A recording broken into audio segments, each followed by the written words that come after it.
किसी ने कहा तुमसे कि तेरे यहाँ पितृदोष है,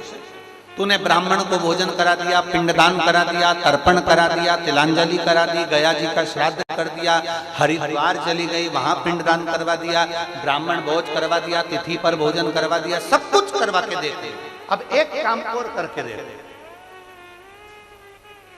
एक काम और करके देख लो। जब तुम घर में भगवान शंकर की आरती, तुम्हारे घर में शंकर जी का शिवलिंग है, भले काय का भी हो, छोटा सा, भले सियोर का कंकर शंकर हो, नर्मदा का कंकर हो, चाहे शंकर पारद के हो, पीतल के हो, स्टील के हो, लकड़ी के हो, जिसके भी हो, लोहे के हो, पाषाण के हो, जिसके भी हो, शंकर का शिवलिंग अगर हमारे घर में है और आप रोज प्रतिदिन भगवान की आरती करते हो प्रतिदिन, और आपको लग रहा है कि मेरे यहाँ तकलीफ चल रही है, ये ठीक ही नहीं हो रही, लगभग 1.5 महीना आप कम से कम 45 दिन, 1.5 महीने के करीब में ऐसा प्रयास करना कि भगवान की आरती, शिवलिंग, शंकर भगवान के शिवलिंग की आरती करने के बाद उस दिए को भगवान के सामने मत रखो, उस दिए को उठाकर जहां तुम पानी का मटका रखते हो, हंडा रखते हो, जिससे तुम पानी पीते हो, तुम्हारे रसोई घर में जो पानी का मटका, हंडा, बाल्टी, आरओ का पानी जिस मटके में गिरता है, हंडे में गिरता है, जिसको हमारे यहाँ पितरों का स्थान कहते हैं, उस स्थान पर,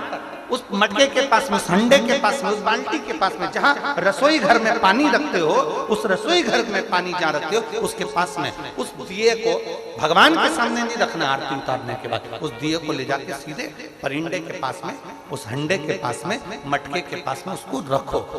केवल 1.5 महीना कर कर देखना। 1.5 महीने के बाद तुम्हें मालूम पड़ेगा कि हम वापिस उन्नति की सीढ़ी पर चढ़ना प्रारंभ कर दिए, हमें फल मिलना चाहिए।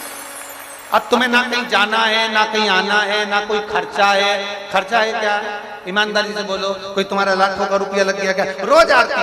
करते हो रोज आरती। बस आरती का नियम बना लो कि हमको पितृदोष किसी ने बोला है, हमारे घर में अशांति है, पितृदोष है, कोई कह रहा है कि तुम्हारे घर में पितृदोष है, हमने सब कुछ करके देख लिया। अब हमें ये करना है कि महादेव की